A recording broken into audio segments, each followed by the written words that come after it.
charge of the country's defense. So he spoke to a gentleman who was a former Canadian Chief of Emergency Measures, was his title. Canadian Chief of Emergency Measures, on his deathbed, spoke to Paul Hellyer, the former Canadian Minister of Defense, and told him that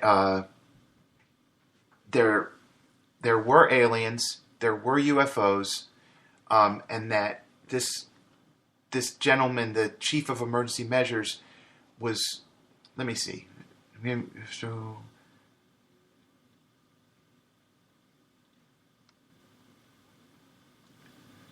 So the article is confusing. One or the other of these guys said they were flown to Area 51, and I believe it's the gentleman that died. Yeah, the deathbed confession to Mr. Hellyer. So he was taken to Area 51 and let to go inside and observe Area 51 and actually see craft, alien craft. And let's see, before he was allowed to go in, okay, this is the one. Before he was allowed to go in, he had to sign an oath of secrecy and not tell anyone. And during his lifetime, he didn't tell anyone, including his wife. And when Mr. Hellyer found out he was dying, he telephoned him, and this is when he made his confession. He said, I phoned him, and he gave me a full report of what he saw and the whole idea of the inside of the craft and this sort of thing. And the fact he had been in a brief and many things, but now he felt he could tell somebody, and he thought that I would be a good one to tell. So there's another deathbed confession by a high-ranking government official. And then I saved this one for last because this one, I've referenced this one before. This is Ben Rich, another guy who is legit. Ben Rich was the director of what's called Lockheed Skunk Works.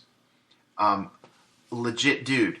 Probably PhD from MIT or something like that. But, you're not placed in charge of an entire division at Lockheed if you're not legit. So his name was Ben Rich, and he's kind of famous in the UFO community because he was so legit, and he came out and really told it all. So he gave a deathbed confession where he said that extraterrestrial UFO visitors are real and the U.S. military knows about it. He was also known, Ben Rich was known as the father of the stealth fighter bomber. I don't know what Skunk Works is. It just says he was the former head of Lockheed Skunk Works. And I'm going to read you some of the things that he said. But what he said revealed information about before his death in 1995. His statements helped to give credence to reports that the U.S. military had been flying vehicles that mimic alien craft. So the article that was written by a guy named Tom Keller, who was an aerospace engineer and who's worked as a computer systems analyst for NASA's Jet Propulsion Laboratory. So, and let's see, 50.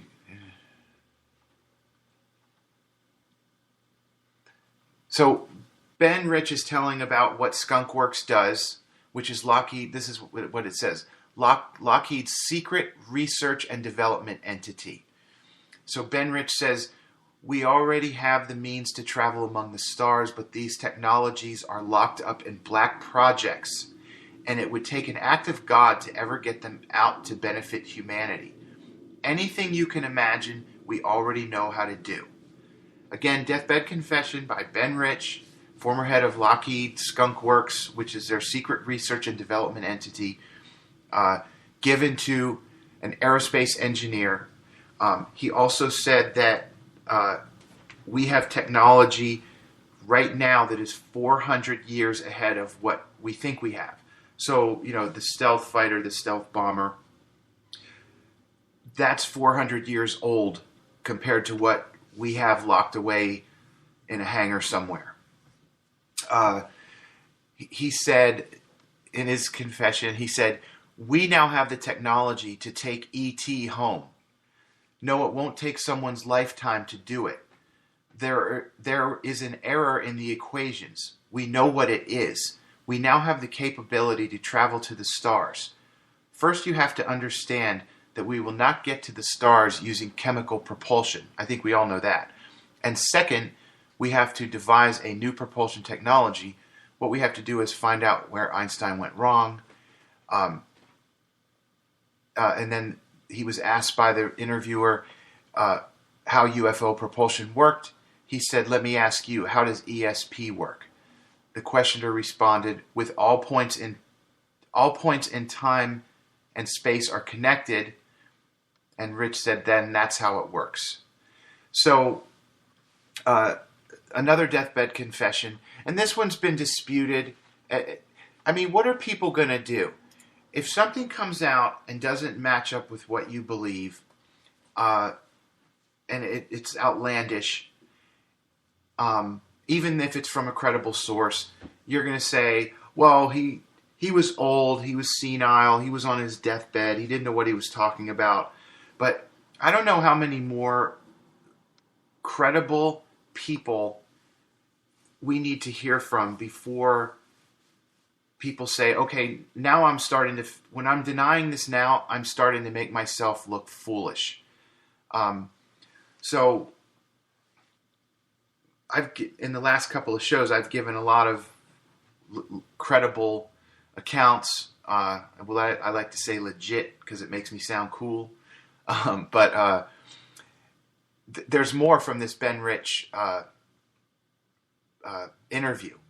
So he says there are two types of UFOs. He said the ones we build and the ones they build. We learned from both crash retrievals and actual hand-me-downs. So a crash retrieval is obviously like Roswell. We retrieved a crash craft. A hand-me-down is one where government officials meet with the aliens and they give them a ship or give them technology. And he says the government knew. This article's kind of sporadic, but he says that nearly all biomorphic aerospace designs are inspired by the Roswell spacecraft, from Kelly's SR-71 Blackbird onward to today's drones, etc. And it was Ben Rich's opinion that the public should not be told about UFOs and extraterrestrials. He believed they could not handle the truth. And then it says -- ever. I do think that if a ship landed on the White House lawn, that a lot of people would freak out. If you ever saw the movie Contact, when they were building that ship to go visit the other world, and that crazy religious dude blew up the machine, nobody knows what would happen. But I'm willing to take the risk because this is crazy to not believe that citizens of the world can handle the truth ever. He said that the subject could present a bigger problem to citizens' personal freedoms under the United States Constitution, than the presence of off-world visitors themselves. It goes on, but this is what we're up against. The people in a position of influence or power are the ones saying, well, we have this information, but we shouldn't share it with the people now or ever. And then you also have the military aspect, which is we're going to develop high-tech equipment with this technology, and we're not sharing it with Russia and China and North Korea and Iran. And so it's all hidden. And like Ben Rich said, there's technology 400 years ahead of what we know. So the next generation that comes out after the stealth bomber and the stealth fighter is going to be ancient to these secret men that are building this stuff in some secret location. And again, Ben Rich said we already have the technology to travel among the stars, and that almost all of our innovations came from either crashed alien craft or hand-me-down alien craft. I wish I could read you the whole article because it's really cool. He says here, these UFOs were huge and they would just come to a stop and do a 60-degree, 45-degree, 10-degree turn and then immediately reverse this action. And then Ben Rich is quoting Neil Armstrong when he said, I don't know why he said this on his deathbed confession, but he's quoting Neil Armstrong.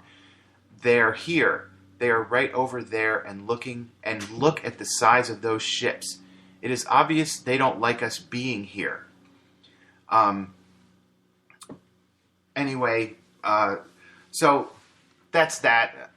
Like I said, I could go on and on about this, but I think you get the point.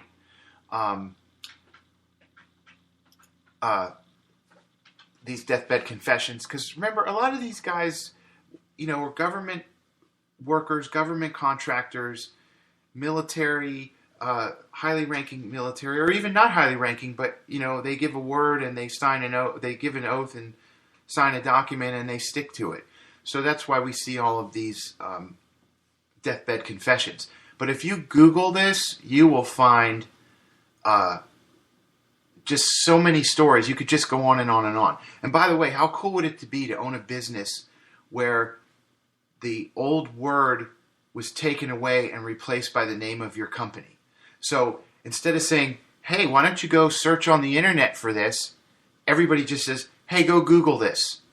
Google's got to be loving that. That's why their stock is going through the roof. Anyway, I always thought that was interesting. So next week, I'll be doing 2 more podcasts, probably Monday and Wednesday.